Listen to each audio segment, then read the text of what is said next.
Cirebon. Halo, selamat pagi pemirsa. Mengawali hari Anda sebelum beraktivitas, kami suguhkan beragam informasi aktual dan juga menarik. Semua telah kami rangkum dalam Berita Lampung. Bersama saya, Fitri Amalia, berikut Berita Lampung selengkapnya.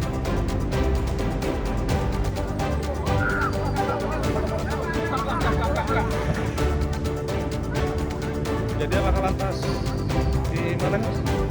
Sebuah minibus terperosok ke rawa akibat oleng saat melewati jalan gelombang di Lampung Utara. 3 penumpang terluka.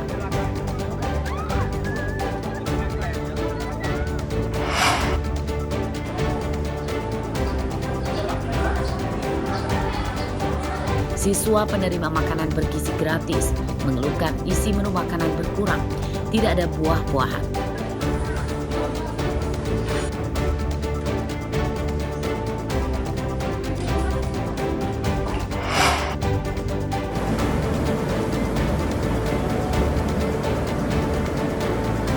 Kejuaraan selancar dunia di pesisir barat dimulai.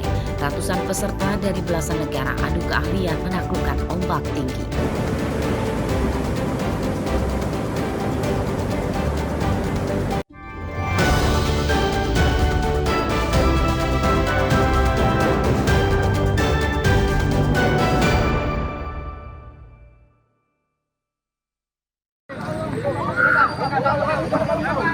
Sebuah minibus ringsek akibat terperosok ke rawa di pinggir Jalan Sumatera Lintas Tengah, Desa Kembang Tanjung, Kecamatan Abung Selatan, Lampung Utara, Selasa pagi. Mobil ditumpangi 6 orang dari satu keluarga, 3 diantaranya mengalami luka dan langsung dibawa ke rumah sakit. Evakuasi para korban dibantu oleh warga dan polisi. Menurut polisi, kecelakaan terjadi saat minibus sedang melaju dari arah Bandar Lampung menuju Kota Bumi. Mobil kecelakaan saat akan menyalip. Penyebab kecelakaan diduga akibat mobil limbung hingga kehilangan kendali saat melewati jalan bergelombang. Untuk kecelakaan di Desa Kembang Tanjung itu kendaraan Toyota Innova. Dia mengalami kecelakaan tunggal. Untuk kronologisnya berjalan dari arah Bandar Lampung menuju Kota Bumi. Dia mengambil jalur kanan, hendak mendahului kendaraan di depannya, namun karena bertemu dengan jalan yang bergelombang, hilang kendali lalu jatuh ke sebelah kiri jalan. Ada korban nggak, Nid? Sementara ada korban luka di kepala 1, luka-luka ringan 2. Kecelakaan tidak merenggut korban jiwa. Untuk kepentingan penyidikan, mobil yang kecelakaan dibawa ke Mapolres Lampung Utara. Polisi mengimbau para pengendara motor dan mobil berhati-hati saat melintasi Jalan Sumatera Lintas Tengah karena banyak yang bergelombang yang bisa menyebabkan kendaraan limbung dan oleng. Ardia Haba melaporkan dari Lampung Utara.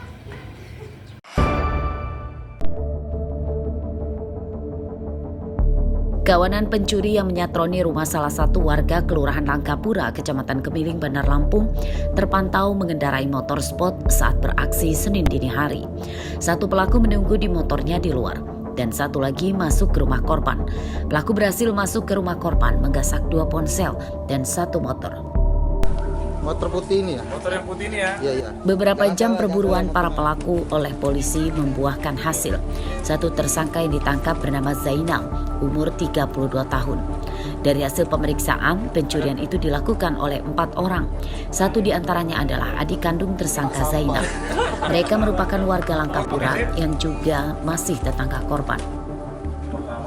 Pencurian terungkap setelah polisi mengenali identitas motor tersangka. Dari penggerebekan di rumah tersangka, polisi menyita 1 sepeda motor yang merupakan motor korban yang baru dicuri oleh tersangka. Sedangkan 2 ponsel korban dibawa kabur pelaku yang masih buron. Pada saat itu ditemukanlah titiknya di kediaman tersangka.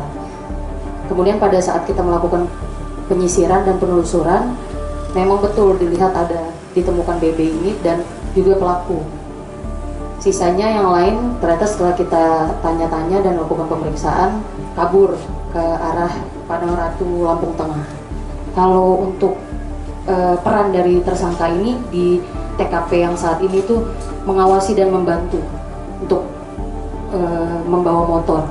Sedangkan otak atau pelaku utamanya itu ada adiknya sendiri yang saat ini masih kami lakukan pendalaman. Dari hasil pemeriksaan polisi, tersangka Zainal merupakan residivis kasus pencurian. Penyidikan kasus tersebut masih dikembangkan polisi untuk memburu 3 pelaku lainnya. Robi Laste melaporkan dari Bandar Lampung.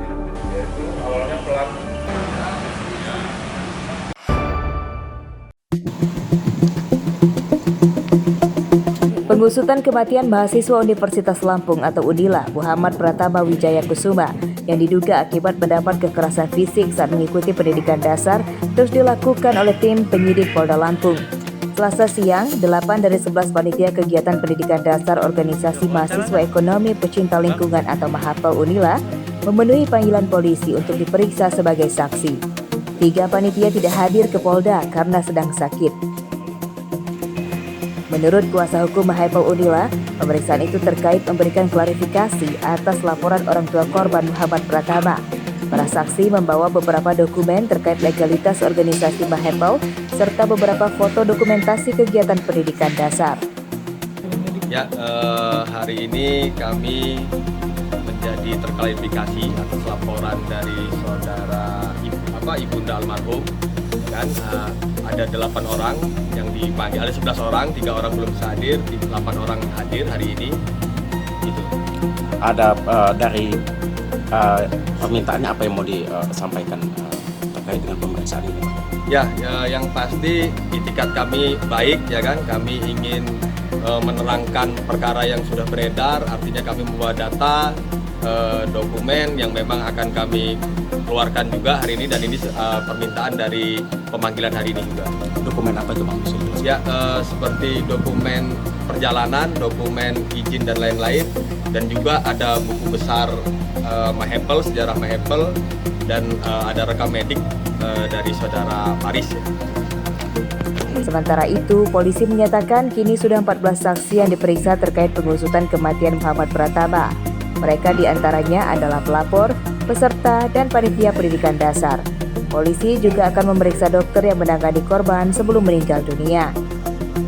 Untuk barang bukti kemarin yang diserahkan ke kita ada berupa foto memar di bagian kepala korban, dan juga ada akta kematian itu yang diserahkan kemarin. Artinya kita akan memanggil panitia dari MAHAPEL dan senior-seniornya juga, Pak? Iya, nanti semua akan kita panggil untuk kita minta keterangan sehingga nanti bisa terang dengan peristiwa yang terjadi, apakah memang betul di situ ada pelanggaran atau ada tindak pidana. Kasus tersebut bermula ketika Muhammad Pratama mengikuti pendidikan dasar MAHAPEL pada November 2024. Korban kemudian jatuh sakit selama 5 bulan dan akhirnya meninggal dunia pada akhir April lalu akibat menderita sakit penggumpalan darah di kepala. Keluarga menduga sakit yang diderita Muhammad Pratama akibat luka bekas kekerasan fisik saat korban mengikuti pendidikan dasar itu. Ari Susanto melaporkan dari Lampung Selatan.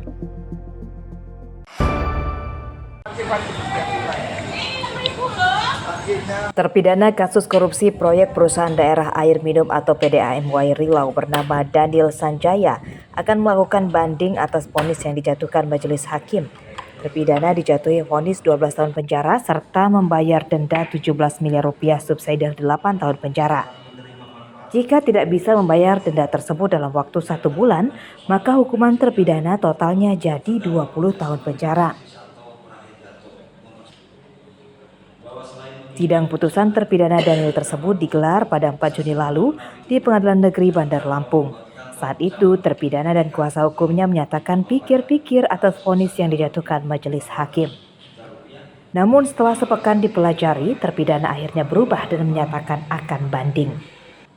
Dasarnya adalah terpidana Daniel bukan sebagai pemilik atau owner perusahaan pada proyek itu seperti yang dituduhkan majelis hakim. Terhadap putusan tersebut, kami kuasa hukum beserta terdakwa menyatakan pikir-pikir. Memang putusan tersebut di bawah daripada tuntutan oleh jaksa penuntut umum. Namun ada beberapa hal yang menjadi ganjalan bagi kami, sehingga kami lebih cenderung akan melakukan banding terhadap putusan tersebut. Yang pertama yaitu terkait dengan kedudukan hukum terdakwa. Kedudukan hukum terdakwa itu sudah kami bantah dalam eksepsi, dalam pledoi bahwa kedudukan hukum terdakwa adalah bukan sebagai owner, bukan pula sebagai beneficial owner. Karena apabila dinyatakan sebagai owner, menurut hukum perseroan terbatas, terdakwa bukan merupakan owner. Yang dapat merugikan keuangan negara atau ekonomi negara sebagaimana diatur dan diancam pidana dalam pasal 2 ayat 1 junto pasal 18 ayat 1 Undang-Undang Nomor 31 Tahun 1999 tentang pemberantasan tindak pidana korupsi sebagaimana telah diubah dengan Undang-Undang Nomor 20 Tahun 2001 tentang perubahan atas Undang-Undang Nomor 31 Tahun 1999 tentang pemberantasan tindak pidana korupsi junto pasal 55 ayat 1 KUHP sebagaimana dalam daftar primer. 2. Jatuhkan pidana penjara kepada terdakwa Suparji ST bin Sarwin selama 6 tahun dan 6 bulan, dikurangi selama terdakwa dalam tahanan dengan perintah terdakwa tetap ditahan. 3. Jatuhkan pidana denda kepada terdakwa Suparji ST bin Sarwin sebesar Rp750 juta, subsidi pidana kurungan selama 6 bulan. Korupsi di PDAM Wairilau, Bandar Lampung tersebut menyeret 5 orang, 3 diantaranya adalah pihak kontraktor proyek dan 2 lagi adalah aparatur sipil negara atau ASN sebagai pejabat pembuat komitmen atau PPK yang mengondisikan lelang proyek. Kerugian negara lebih dari 17 miliar rupiah dari nilai total proyek sebesar 81 miliar rupiah. Arsadi Saputra melaporkan dari Bandar Lampung.